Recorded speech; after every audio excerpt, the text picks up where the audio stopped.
Pergunte-se a si mesmo, onde eu estou errando? Esta promessa de grande alegria, a paz que excede o entendimento, elas são encontradas no Evangelho da Graça. Você precisa entender o que é o Evangelho da Graça. Não é sobre você, é sobre Ele. Não é sobre fazer, é sobre o que Ele já fez. Não é sobre esforço, é sobre descanso. Não é sobre orar pela vitória, orar por cura, mas é orar a partir da vitória. Bem, nós conversávamos em off sobre o que falaríamos nessa entrevista. E eu creio que seja crucial lançar o fundamento daquilo que você quer dizer. Quando você se refere ao Evangelho da Graça, porque tem algo muito louco acontecendo. Sim, é verdade. Sabe, infelizmente, toda vez que Deus restaura uma verdade... E sabe, eu seria a primeira pessoa a ficar, de fato, muito preocupado se essas coisas fossem ideias inventadas, saindo ideias do nada. Isso seria um engano. Mas o que acontece hoje nada mais é do que Deus restaurando o Evangelho à igreja. O mesmo Evangelho que Deus restaurou na época da Reforma, com Martinho Lutero, na justificação pela fé. E então Deus começou a restaurar os dons do Espírito. E Deus começou a restaurar verdade sobre o corpo de Cristo, amém? E também a importância da nação de Israel. Tudo isso está sendo restaurado. E finalmente vemos Deus restaurando a plenitude do Evangelho. A verdade do Evangelho. Porque o mundo aí fora não estão ouvindo o Evangelho. Não, eles não estão. Se você colocar um microfone na boca das pessoas aí na rua, deixa eu te fazer uma pergunta. Se você acreditasse que existe um céu e também o inferno... Sabe, o que te qualifica para ir para o céu? Bom, certamente você ouviria muitas obras. Sabe, eu procuro ser uma boa pessoa, eu procuro não fazer o mal a ninguém. Procuro ser bom para a minha família. Eu sou um trabalhador, não prejudico a vida de ninguém. É sempre baseado nas obras. Eu sou uma boa pessoa. Ninguém, exceto os cristãos, vão dizer que é pelo sangue de Jesus. Então, qual a mensagem que tem chegado a eles? O que eles sabem sobre a pessoa de Deus? É sempre sobre obras. Então, creio que Deus está restaurando o Evangelho da Graça. E... a graça é definida em Romanos 11:6, diz assim, favor imerecido. E o que Paulo está dizendo é que se é pela graça, não é por obras. Caso contrário, não será graça. Se é baseado em obras, não tem a ver com a graça. Porque as obras pressupõem méritos. Eles são antítipos. Porém, uma vez que você experimenta favor imerecido, e você só experimenta isso nos momentos que você menos merece, isso te faz corresponder. Nós o amamos porque ele nos amou primeiro. Uau! Amém? Mas é necessário experimentar esse amor do Pai. E o que na maioria das vezes ouvimos são mensagens baseadas no Velho Testamento. Você tem que amar a Deus, amar a Deus. E o maior mandamento de todos é: amarás o Senhor teu Deus com toda a sua força, com todo o seu coração, com toda a sua alma.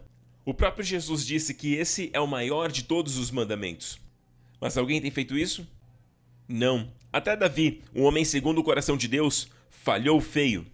Apenas uma pessoa conseguiu, Jesus Cristo. Amém? É como se Deus colocasse o homem debaixo da lei durante 1500 anos e dissesse, pode tentar. Vocês se baseiam na sua própria força? Então vai lá. Me ame de todo o seu coração, o maior mandamento da lei, me ame com todo o seu coração. Ninguém conseguiu. Daí então o Senhor diz, agora é minha vez. Depois de 1500 anos, Deus diz, eu vou te amar, de todo o coração e de mãos abertas ali na cruz. Uau, Ele deu sua vida por nós. E hoje nós o amamos porque ele nos amou primeiro. Sim. Mas sabe, temos que ter cuidado porque às vezes a nossa ênfase está em você precisa amar mais a Deus ou amar mais a Deus. E aí novamente estamos no nosso esforço. Na verdade, nosso papel é desembrulhar o amor de Deus pelas pessoas. E para isso temos o Espírito Santo. Nós vemos que no Velho Testamento toda promessa tinha uma condicional. Todas as promessas. E quando Jesus morreu na cruz e se tornou pecado e ele morreu por nós, é como se cada condição fosse removida. Todas foram cumpridas. Todas foram cumpridas. E agora todas as promessas estão nele, onde temos o sim e o amém. Uau, isso é algo que explode a nossa mente. E sabe, a questão é a seguinte, nós dissemos para as pessoas que elas podem ser curadas, que elas podem operar no favor de Deus, mas eu creio que lá no fundo, sabe, elas querem acreditar, mas eu não tenho o que é preciso. Porque eu sei que tem pecado na minha vida, então como Deus vai me favorecer? Como vai me abençoar? Sabe, eu me conheço. Sabe, eu vou te dar um exemplo. É como se você estivesse mexendo um dia ali naquelas maquininhas, nos caixas eletrônicos, ok? Sabe aquelas máquinas onde você pode sacar dinheiro? E aí, de repente, você vê que o saldo da sua conta é de 5 milhões. Ok? Vamos só imaginar que você não tem 5 milhões, Eu não tenho ok? mesmo. Seria bom. Com certeza seria, né? E aí, você vê que tem 5 milhões na sua conta e você diz, como é que isso foi parar aí? A sua primeira reação ia ser pular, você ia ficar muito feliz. Olha pra isso, eu sou um milionário, eu sou um milionário! Você ia ficar muito feliz por 5 minutos e depois você ia parar e cair na real. Mas peraí, como isso foi parar aí? Entenda que antes de você se regozijar com algo não merecido, você precisa entender o porquê. Poderia ser um erro do caixa. E aí você liga para o banco. E o banco diz, não há nenhum erro. De acordo com os nossos registros, alguém que preferiu ficar anônimo depositou esse valor na sua conta. Então é seu. Agora sim, a sua alegria está completa. Agora sim, você tem a razão para se alegrar. Então, quando falamos da graça, falamos desta razão. Porque podem acreditar no amor do Senhor. Como ali na cruz, Jesus pagou o preço e como Deus, na verdade, não pode. E digo com reverência, Deus não pode nos condenar hoje. Aqueles que creem em Jesus, porque Ele já condenou o seu Filho por causa destes pecados. E uma vez que Ele já condenou o seu Filho, Ele não pode nos condenar, seria injusto. E foi Deus que planejou assim. Então agora temos um fundamento para a nossa paz. Sabe que uma das habilidades que mais me abençoou foi o termo nascer de novo. Porque teve um novo significado pra mim, apesar de nascer numa casa de pastores, onde eu percebi que o lugar que você nasce é a sua natureza. É por isso que cachorros têm cachorrinhos, vacas têm vaquinhas, gatos têm gatinhos. É a natureza do cachorro, é a natureza da vaca. Então quando nós nascemos de novo... Nascemos Uau, de Deus. Nascido de Deus. Você sabe, eu tenho 5 filhos. E eu falava isso com a minha esposa, porque quando eles nasceram, foi minha esposa que deu a luz, é claro, então ela entende melhor. Mas eles nunca foram gratos ou nos recompensaram nos primeiros anos de vida. Ficavam acordados de noite, faziam muita bagunça. Nunca disseram, obrigado, pai, por trocar minhas fraldas. Nada disso. Na minha casa também foi assim. Mas ainda assim, eu entregaria minha vida. E ainda hoje, com todos os meus filhos crescidos, sabe, eu os amo tanto que não havia nada que eu não faria por eles. Sabe, isso não é nem mesmo uma fração do quanto que Deus os ama. E isso me fez entender a graça dele. Isso quer dizer que eu nasci na família de Deus. Ele não resiste. Ele me ama demais. E creio que quando as pessoas entendem esse evangelho da graça, essa mensagem da graça, elas começam a perceber quão amados eles são. E você fala disso muito bem. Eu ouvi um sermão que você falava, pare de se preocupar. Então comente sobre isso. Nós precisamos nos preocupar sobre o nosso amor por Deus. Sabe, eu cresci desse jeito. Oh meu Deus, você estava comentando sobre isso agora. Sabe, eu sempre costumei meditar no Evangelho de João. Sabe, João por 5 vezes se autodenominou como o discípulo o qual Jesus amava. E já ouvi pregações dizendo que de todos os discípulos, Jesus amava mais a João. Isso não pode ser verdade porque ele ama todos nós de igual maneira, ok? Agora então, por que João dizia que ele era o discípulo o qual Jesus amava? Por exemplo, ontem nós jantamos juntos com o pastor Joe e você também estava lá. Imagine se eu escrevesse um diário. Ontem à noite estive com o pastor Joe, com o pastor Lawrence, com o pastor Leon e o pastor que Jesus amava. O pastor Darren e o pastor que Jesus ama. Sabe, o que isso quer dizer? Eu estou praticando o amor dele por mim. Ele nos ama de forma igual, mas eu estou praticando isso.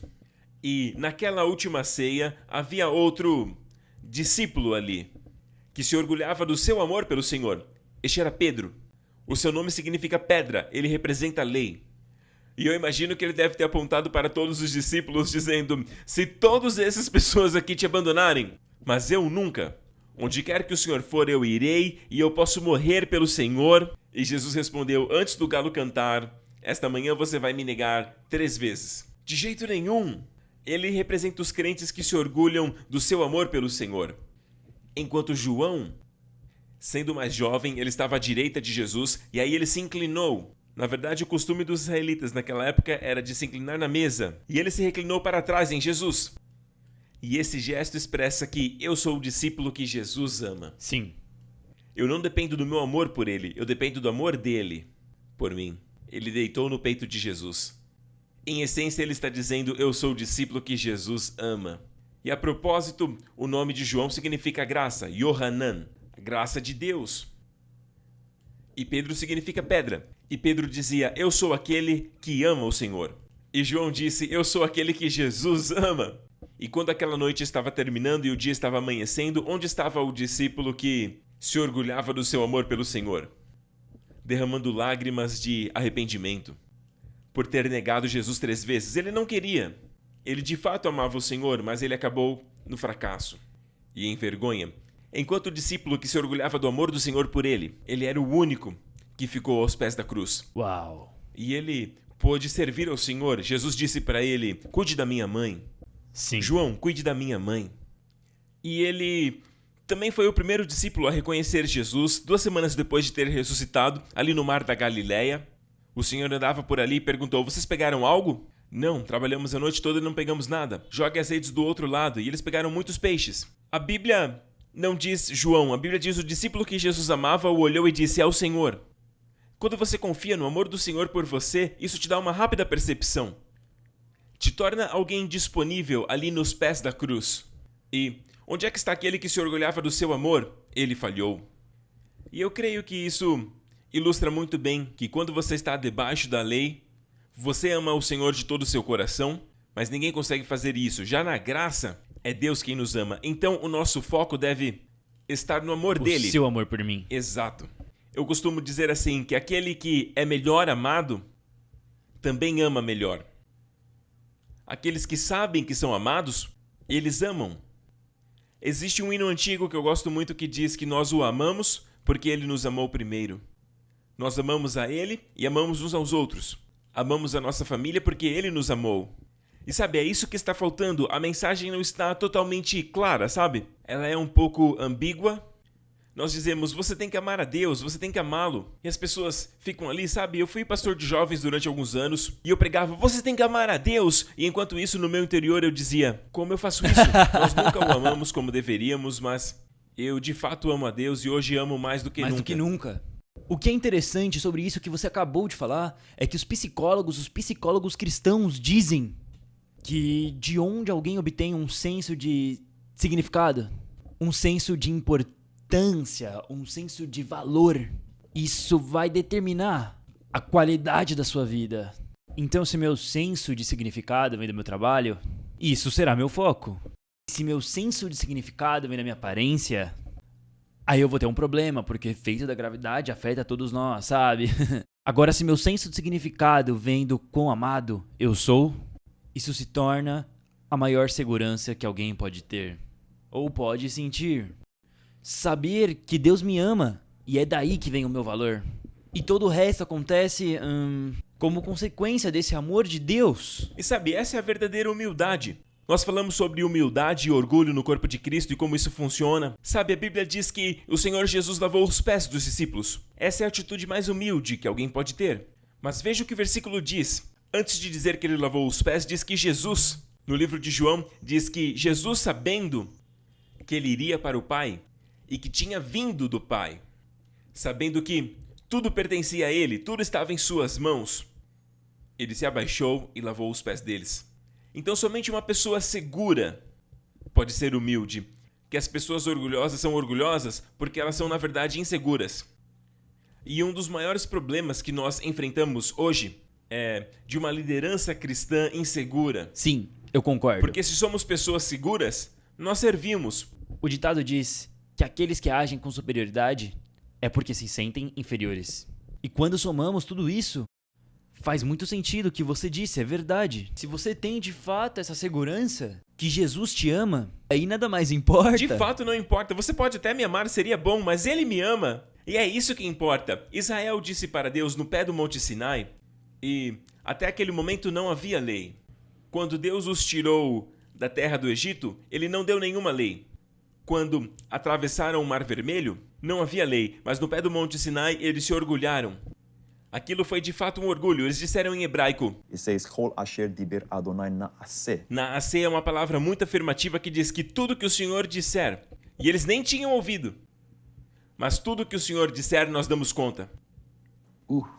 deixa com a gente. Eles confiaram na sua própria força, que na verdade nem tinham. Na verdade, Deus mudou o seu tom de voz com eles. Esse texto está em Êxodo 19. Em Êxodo 20 está os 10 mandamentos. Está a lei, mas em Êxodo 19, Deus mudou o seu tom assim. Deus disse para Moisés, fala para eles não se aproximarem. Ele nunca tinha falado assim quando os tirou do Egito. Nas águas amargas de Mara, Deus transformou, e ele nunca tinha Milagres falado atrás assim. de milagres. Coluna de nuvem Sim. de dia, coluna Sim. de fogo à noite. Desde o Egito, mas ali no Monte Sinai Deus mudou o tom, imediatamente, no momento que o homem confiou na sua própria força.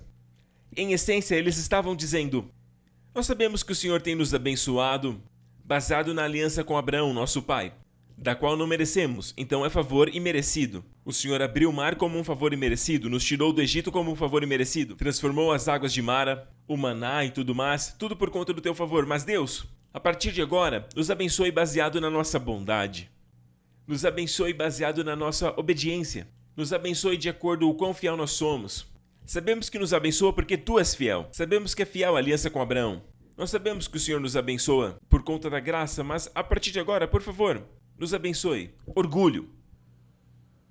No momento que fizeram isso, Deus disse, vocês querem que eu te abençoe de acordo com a sua obediência? Ok. Não se aproximem de mim, senão morrerão. Ele nunca tinha falado assim. Moisés disse, não se aproximem, senão vocês vão morrer. Mesmo que fosse um animal, morreria. Ok, próximo capítulo. Aqui estão os 10 mandamentos. Guarde todos eles. E se quebrar um deles, não é culpado daquele que quebrou. Será culpado de todos. Tiago disse, se você quebrou um, quebrou todos. Aí logo depois disso, a coisa desandou.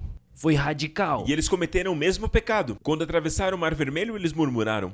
Nas águas amargas de Mara, eles murmuraram. E apesar de pecarem, ninguém morreu.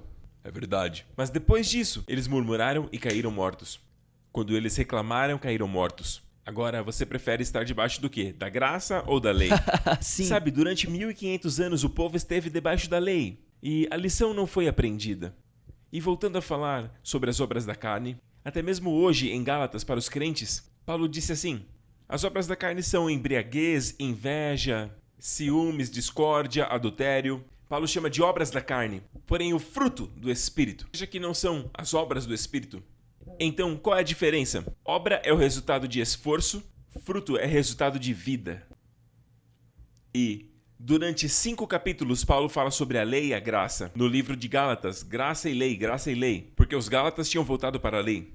Agora, no capítulo 5 ele diz, se você estiver sob a lei, é isso que você vai produzir. E se estiver sob a graça, o fruto do Espírito é amor, paz, alegria, até mesmo o domínio próprio é um fruto. Pense nisso. Isso é Se eu estou incrível. pregando para a galera jovem da minha igreja, amém? Pense no ministério de jovens e eu quero que eles tenham domínio próprio, amém? O que eu faço no natural, na lógica humana, prego sobre domínio próprio. É como colocar madeira no fogo. Agora, se eu desejo domínio próprio, o que eu faço? Eu prego a graça. E o fruto que a graça produz é o domínio próprio. Amor, paz e alegria. E hoje no corpo de Cristo existem tantos. Que Como eu posso dizer? eles têm dificuldades sexuais por conta das coisas da carne. E eles não percebem que estão tentando servir a Deus com suas próprias forças, assim como Pedro. E por algum motivo, eles não entendem que isso é orgulho. Talvez eles achem que orgulho é agir com arrogância ou de forma condescendente. Mas agora, falando sobre orgulho, como você define o orgulho? Assim como eu acabei de dizer, é confiar nos seus próprios esforços. O que muitas pessoas não percebem é que não é uma questão de ser arrogante ou de ser legal. Você pode ser a pessoa mais calma, sabe? A pessoa mais Cheio de legal. orgulho. Espere a pessoa passar pelo fogo, sabe? A gente nunca sabe. As pessoas julgam as pessoas pela aparência, pelo que vem. Mas é maravilhoso que... Sabe, entenda bem o que estamos falando. Não estamos falando pare de orar, pare de jejuar, pare de ler a Bíblia. Não, nada disso. Mas por que você faz isso? Por que eu vou à igreja? Bem, eu vou à igreja porque é lá que eu recebo essas verdades, é onde eu me alimento. E então, por que eu oro? Eu oro porque eu estou próximo de Deus. Se eu estou viajando e vejo um acidente ali na estrada, de todas as pessoas ali, eu sou a pessoa que tem influência com Deus. E eu posso orar e pedir para que Deus faça alguma coisa naquela situação. Para ajudar aquela pessoa, para que ela seja salva, sabe? Porque eu tenho influência com Deus, amém? É totalmente diferente, é como o céu e o inferno. Entre orar pela vitória e orar a partir da vitória. Nós, os que cremos na graça, oramos a partir da vitória. Então, o que estou dizendo é: olhe as suas motivações para saber se está debaixo da graça ou da lei. Olhando, eu não consigo dizer, não dá, porque estão fazendo as mesmas coisas, mas um deles tem alegria, o outro não. Onde existe graça, existe alegria. Essas duas coisas não se separam. Interessante, porque muitas pessoas hoje oram da forma do Velho Testamento, como se implorassem a Deus por algo. Implorar a Deus até que Ele me atenda, bombardeando o céu. Então eles têm na sua cabeça que devem interceder para destruir algo, alguma prisão satânica. Então eu entendo essa questão da oração, mas o que você poderia dizer para as pessoas sobre isso? Sobre as orações do Velho e do Novo Testamento? Ou sobre as promessas de Deus sobre nós? Vamos falar um pouco sobre isso, porque esse é um assunto muito importante hoje. Sim, é verdade. Até mesmo a forma que nós nos dirigimos a Deus mudou. No Velho Testamento eles se dirigiam a Deus como o Deus de Abraão, Isaac e Jacó, que retirou Israel. Muitas vezes orações em grupo, orações onde eles confessavam os seus pecados. Era parte do processo. Jeremias fez, Daniel fez, Neemias fez. A questão é que a oração do Novo Testamento, e a Bíblia nos diz que existe uma oração do tempo em que Jesus estava aqui, e ele ensinou a oração do Pai, e ele ensinou aos seus discípulos que venha o teu reino, seja feita a tua vontade, o que aconteceu no dia de Pentecostes. E ele disse aquela parte: perdoa-nos, assim como nós perdoamos os nossos devedores. Agora, quando Paulo escreveu Efésios e Colossenses, ele disse: perdoem-se uns aos outros, assim como Deus em Cristo perdoou você. Agora, Jesus, se você ler cuidadosamente, ele disse: perdoe como nós perdoamos. Ou seja, se eu não te perdoo, não me perdoe. Mas Paulo disse: perdoe, a motivação mudou. Perdoe assim como Deus em Cristo perdoou você. Sim. Então Paulo está desdizendo que Jesus disse? Não! O Cristo na terra e o Cristo que ascendeu aos céus é o mesmo que entregou a Paulo as epístolas para a igreja. É o mesmo Cristo, não são as palavras de Paulo, são palavras de Cristo. Houve uma mudança depois da cruz. Sabe, eu não vejo problema nenhum em fazer a oração do Pai Nosso, mas então por que na última ceia o Senhor Jesus disse: até agora vocês não pediram nada em meu nome?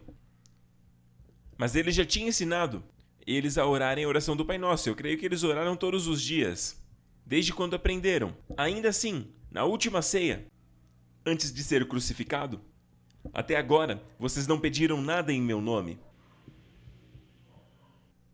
A oração do Pai Nosso não é uma oração de pedir em nome dele. É claro que ele está falando de uma nova oração. Você se dirige ao Pai.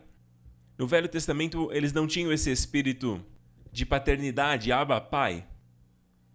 E existe uma reverência. É claro que eu sou a favor da reverência a Deus. Amém. Por exemplo, minha filha, meu filho, quando eu estou na igreja, sabe, eles se dirigem a mim. Na verdade, meu filho não, mas minha filha sim. Ela tem todo o respeito, sabe quem está em volta. E é claro que há momentos em que você está adorando a Deus e você diz: Deus Todo-Poderoso, o Deus de Israel. Sabe, porque mesmo que seu pai seja um juiz, ele ainda é seu pai, ainda que ele seja um autor, como você o chama. Então, obviamente, há momentos que é importante que você se dirija a ele com todo o decoro. Eu faço isso na adoração, eu gosto de chamá-lo de Deus Todo-Poderoso, o Deus de Abraão, Jeová. Mas, na verdade, o nome que Jesus veio revelar é Pai. E esse é o meu acesso íntimo a Deus. Então, a minha oração se torna algo familiar, sabe? Eu digo Pai, e ele sempre me ouve. Então, eu creio que houve uma mudança, até na oração. Hoje nós oramos no Espírito, por exemplo, que não acontecia no Velho Testamento. E isso fala de intimidade. Eles tinham todos os dons do Espírito, mas não tinham o dom de orar em línguas, o dom de falar a língua celestial. Agora, por que o corpo de Cristo não entende que este é um dom especial, que é de orar sem envolver a sua mente? Cara, nós precisamos disso. Sabe, quando as mulheres estão lavando as louças, ou quando estamos dirigindo, ou cuidando das crianças, é a vida cotidiana. E isso envolve a nossa mente. Quer dizer que não podemos orar? Esta é uma oração que vai de acordo com a vontade de Deus. Sabe, é muito poderosa. Sabe, quando nós olhamos para o que Jesus fez na cruz, como diz em Gálatas 3,13, ele se tornou uma maldição por nós. Então hoje não há nenhuma maldição sobre nós. Então as bênçãos virão sobre nós. E Pedro fala, por exemplo, sobre ele nos ter dado tudo que necessitamos para a vida e para a piedade. Então, para mim, é como se no Velho Testamento houvesse sempre uma espera passiva para o agir de Deus. Agora, porém, no Novo Testamento, desde a cruz, quer dizer que Deus já se moveu. E Ele já proveu. E Ele já nos entregou todas as coisas. Então, enquanto oramos, eu adoro isso que você está falando. Nós não oramos daquele jeito, Deus, por favor, eu preciso. Sabe, as pessoas vão olhar para a igreja, especialmente se alguém é novo na igreja. E aí, eles vão ver alguém adorando, ai meu Deus. Ou alguém orando, por favor, Senhor. Soa como um Deus distante, um Deus que é frio, que precisa ser persuadido para nos dar as coisas que estamos suplicando. É exatamente isso. E quando olhamos as promessas de Deus para hoje, você diria que cada promessa da Bíblia são nossas em Cristo e ponto final. Você pensa assim? Vou te responder citando a Bíblia, porque todas as promessas de Deus, nele, em Cristo, nós temos o sim e nele temos o amém. Tem sempre aqueles que dizem, mas isso aqui é para os judeus e tudo mais. Sim, eu concordo. Mas o texto diz que todas as promessas de Deus, nele nós temos o sim e o amém. Eu posso tomar posse de toda a promessa do Velho Testamento. Posso crer que aquelas bênçãos são apenas para aquelas pessoas, mas eu posso crer que são minhas. Então deixa eu te fazer uma pergunta. Apenas imagina, se uma doença ou uma enfermidade se vier sobre o teu corpo ou sobre o corpo dos seus filhos, um familiar, sua oração não seria, Deus, por favor, a sua bondade, o Senhor será que poderia fazer algo a respeito? Você não oraria assim? Não. Então me diga, como você oraria? Vamos lá. Eu oraria... Sabe, tem algo que nós fazemos lá na nossa casa, na nossa família, e isso é algo que Deus me mostrou nas Escrituras. Por esta razão, muitos estão doentes e fracos e muitos dormem. Então, no Novo Testamento, Paulo diz que há apenas uma razão pela qual o corpo de Cristo está fraco, doente e dorme. Ele não diz razões no plural, ele diz razão, que é não discernir o corpo. A ceia do Senhor. E como nós distorcemos isso? Ao invés de algo de celebração e de ação de graças, se tornou algo a temermos. Fazendo uma lista dos pecados. O que é participar do corpo indignamente? É quando você participa da ceia se sentindo condenado. Quando você não enxerga o perdão dos seus pecados, você está diminuindo o sangue. Ele diz, este copo é o copo da nova aliança no meu sangue, pela remissão e perdão dos pecados, e nós tomamos com a consciência do pecado, e não da remissão. Nós tomamos o pão e nem mesmo discernimos que o corpo dele foi moído para que nós obtivéssemos cura. Então estamos participando indignamente. E o jeito que é pregado fala de pessoas indignas, que não podem participar. Mas é a maneira, não as pessoas. É um advérbio aí, que modifica a ação. Então, nós tomamos a ceia do Senhor em casa e tomamos posse dizendo, pelas suas pisaduras nós somos sarados. E liberamos a fé naquele momento, apenas crendo na cura. Amém? E assim, que lindo. Eu creio que essa é a forma do Novo Testamento. E é claro que tem também outros aspectos. As pessoas perguntam por que nem todos são curados. Eu creio que já não é mais a maldição da lei, como se Jesus não tivesse feito o seu papel, mas eu creio que tudo tem a ver com condenação. Sabe, eu tenho um sermão chamado A Condenação Mata. E a base está em 2 Coríntios 3, onde diz que a letra mata, mas o Espírito vivifica, contrastando o Velho e o Novo Testamento. Então, veja que no dia de Pentecostes, do primeiro Pentecostes, quando os judeus celebraram que a primeira Páscoa que aconteceu quando o anjo da morte passou e o sangue estava na porta, aquela foi a primeira Páscoa. 50 dias depois, onde eles estavam no pé do Monte Sinai. Foi o primeiro Pentecoste. Qualquer judeu vai te dizer isso. O Pentecoste deles é a celebração do recebimento da lei. O nosso Pentecoste é o recebimento do Espírito. Sim. E vemos o que aconteceu no pé da montanha. 3.000 pessoas morreram. 3.000 pessoas morreram quando a lei foi entregue. Ok? Agora, quando o Pentecoste se completou na nova aliança, amém? Não mais no Monte Sinai, mas no Monte Sião. E Deus derramou do seu Espírito. Quantos foram salvos? 3.000 pessoas. Então, a letra mata. E a letra aqui não são as escrituras, mas a lei. A letra mata, mas o Espírito vivifica.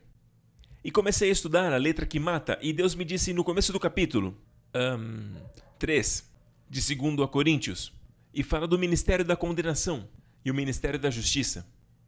E se o ministério da condenação teve glória, agora lembre-se dos avivamentos de tempos passados, eu não quero mencionar os nomes, mas foram baseados no pecado, baseado na consciência do pecado. Sim. E foram avivamentos que tiveram a sua glória. Tiveram glória. Não podemos negar isso, mas olha esse versículo. Se o ministério da condenação teve glória, Deus não disse que o ministério da condenação não teve glória. Quando Moisés desceu da montanha, seu rosto brilhava. Porém, não era um esplendor crescente, era devanecente. Então tinha que cobrir o seu rosto, para que não visse a glória que se apagava. Ok? Então, o ministério da condenação teve a sua glória, mas o ministério da justiça excede em glória. Então nós ainda não vimos nada. Há um grande avivamento por vir, quando a justiça é pregada. E eu de fato creio que estamos chegando nestes dias. Amém? Não mais a consciência do pecado, mas a consciência de justiça, glorificando o Senhor Jesus. Quando as pessoas se sentem condenadas, eu vejo que essa condenação acaba torturando-as. Com certeza, é verdade. Eu creio que existe uma inteligência no nosso corpo, e eu prego sobre isso. Eu creio que existe uma inteligência em nosso DNA. Por exemplo, aquelas pessoas que sofrem com doenças autoimunes, o médico diz, é o seu corpo lutando contra ele mesmo. É o seu sistema imune lutando contra você mesmo, gerando esta doença. Mas na verdade, bem antes disso, o que acontece? Você se autocondena, você se julga, e seu corpo responde dizendo, ei pessoal, ele é muito inteligente, ele diz, ele quer se autocondenar. Vamos produzir algo. Existe uma sentença de julgamento sobre nós. Vamos produzir algo. Mas no momento que você responde à graça, você olha para a cruz. Sim, eu mereço ser castigado, mas ali está o meu castigo. Sim, eu mereço apanhar, mas ali está minha surra. Sim, eu mereço ser julgado e condenado, mas ali está minha condenação. E isso te preenche da paz, shalom. Aquela mulher no poço, ela estava sem jeito, ela estava com vergonha. E ela tinha motivos para isso, porque ela já tinha vivido com, na verdade, 5 homens. Estava em adultério e o Senhor veio e ministrou a ela. Mas quando ela saiu, ela disse, venham ver o homem. Ela já não estava mais com vergonha. Se tornou uma evangelista. Venham ver o homem que contou tudo a respeito da minha vida. Apenas um momento com Jesus, ele transformou o foco dela e colocou o foco dela nele. E ela libertou-se de si mesma. Então, quando nós focamos em Cristo, então nós nos libertamos. Sabe, uma das coisas que mais me ajudou foi quando eu estava buscando a Deus por coisas grandes, sabe? Coisas grandes. Eu percebi que o diabo citava a Bíblia. É verdade. Mas nunca de maneira completa, né? Sempre Não, parcial. é sempre bagunçado. A Bíblia diz que ele pode ver como anjo de luz. E eu nunca conversei com ninguém em nenhuma das minhas viagens que tenha visto o diabo vindo a eles como um anjo de luz.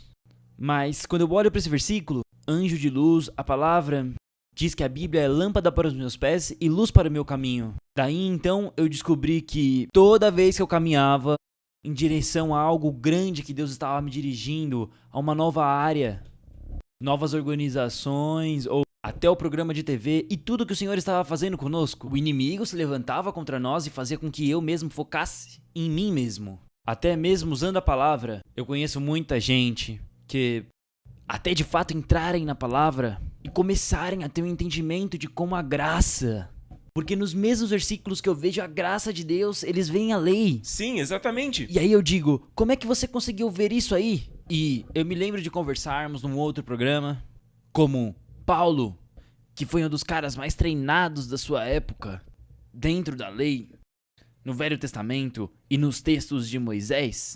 Ele demorou uns bons anos mergulhando na palavra e recebendo para entender aquilo que Deus tinha revelado para ele. Eu não sei quantos anos levou, mas é óbvio que quando ele começou a entender a graça, ele se libertou e o inimigo perdeu seu poder, porque ele só quer te condenar. E o único objetivo dele é fazer com que você pense em você, pense em você, pense em você.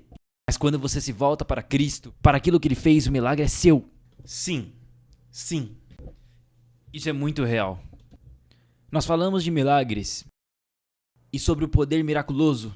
Nós não estamos falando sobre quando entregamos a nossa vida para Cristo e nos tornamos novos, as coisas velhas se passaram e tudo se fez novo. E algumas pessoas acabam ficando confusas porque nas primeiras semanas elas estão lá no topo, Mas depois voltam a beber, voltam a fumar e eles não entendem que agora o homem espiritual está vivo com Cristo, correto? Sim, E a própria Bíblia fala que assim como ele é, nós também somos. Então isso quer dizer que o nosso homem espiritual está vivo para sempre. E sabe, eu gosto da palavra selo, porque isso é algo selado. Nosso espírito não consegue se contaminar. Agora a mente que temos carregado 30, 40, 50 anos, ela ainda insiste em ser da mesma forma e o corpo continua com os mesmos desejos. Então, quando o inimigo nos ataca, ele sempre ataca a nossa performance. Daí então nós voltamos para a performance de Cristo. Está correto? absolutamente. E essa é a razão pela qual nós precisamos ouvir a palavra. E quando eu digo a palavra, sabe, ouvir a lei também é ouvir a palavra. Porque os 10 mandamentos, eles vêm do Senhor, eles são santos. Eles são santos, mas não te santificam. São justos, mas não te justificam. Então certifique-se de quando você ouvir a palavra, seja a palavra de Cristo. A palavra revelada. Sabe quando diz a fé vem pelo ouvir e ouvir a palavra de Deus? A tradução correta aí é, na verdade, a palavra de Cristo.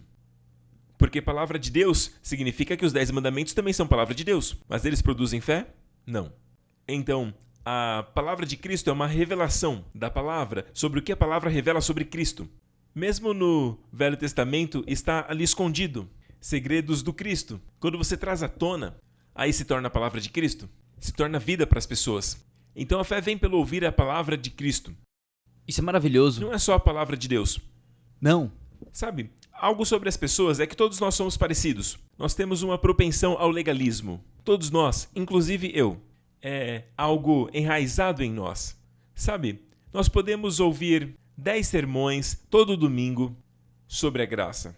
Amém? Durante 10 domingos seguidos, desfrutando da graça. Ali, sermões sucessivos sobre a graça. Mas no 11º domingo, alguém vem e faz uma mistura. Ninguém prega somente a lei. Apenas em algumas sinagogas, mas não é comum. Geralmente prega-se uma mistura entre lei e graça. E você vai esquecer os 10 sermões que ouviu. É real. Desse jeito. Simples assim. Martinho Lutero costumava dizer assim: eu prego para mim mesmo todos os dias que eu sou justificado pela fé. Eu prego a mim mesmo o evangelho, onde sou justificado pela fé todos os dias. Ele com certeza não tinha CDs naquela época, então eu prego para mim mesmo todos os dias. E ele disse: porque todo dia eu me esqueço. Isso é muito verdadeiro. E isso é de suma importância. Eu acredito que o corpo de Cristo não valoriza este ouvir, ouvir palavra, e ouvir. Quando compram um CD, guardam, sem se dar conta que este estresse que eles estão sentindo, ao ouvir a palavra, ele irá embora. Porque este ouvir lança fora o medo. Porque quando eles colocam o CD e começam a ouvir sobre a bondade de Deus e como viver uma vida sobrenatural, sabe, apenas ao ouvir, amém?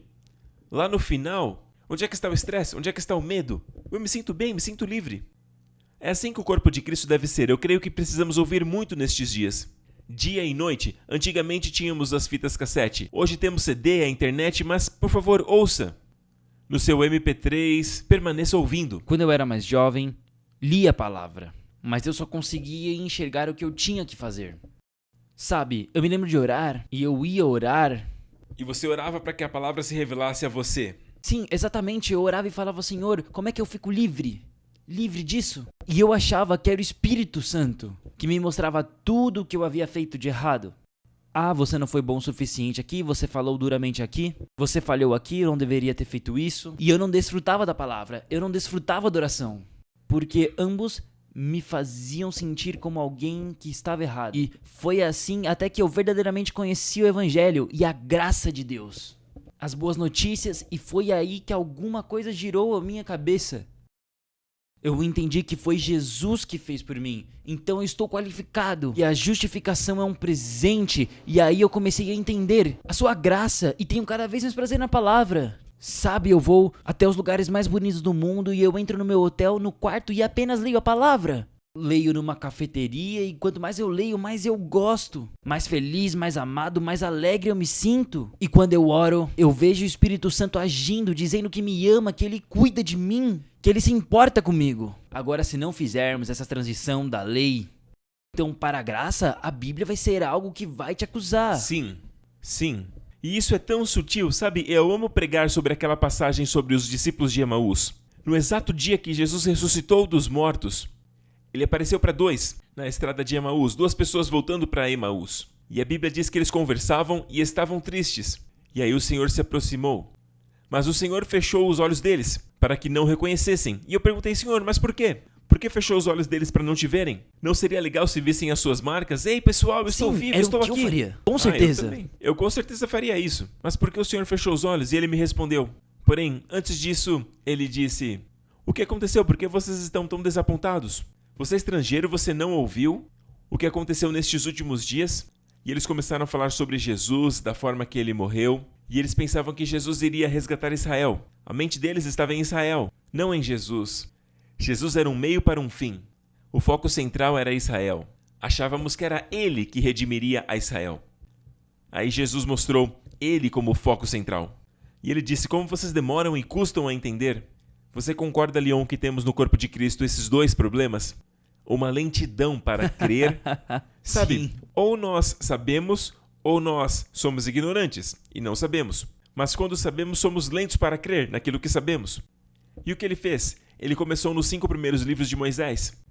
E os profetas, ele começou a explicar coisas sobre ele mesmo. Uau, que estudo bíblico foi aquela jornada!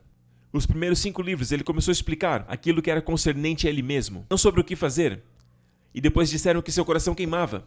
Amém? E no final da viagem, eles o convidaram para entrar na casa, e quando ele partiu o pão, ele desapareceu. Quando o reconheceram, ele desapareceu. E disseram, nosso coração não queimava quando ele falava das Escrituras? Uau. Agora, como Jesus remediou o problema da ignorância e da lentidão em crer no corpo de Cristo? Foi através da explicação sobre as coisas concernentes a ele mesmo. A partir do próprio Velho Testamento. E aí eu entendi que o Senhor queria me mostrar que a razão pela qual ele fechou os olhos deles era para dar esperança a todos nós, nos dias de hoje. Porque se eles tivessem o visto nos olhos físicos, nós diríamos, ele apareceu para eles. Mas ele fechou os olhos deles para que não o vissem pessoalmente, fisicamente, para que o vissem nas Escrituras. Primeiro. E isso nos dá a mesma oportunidade.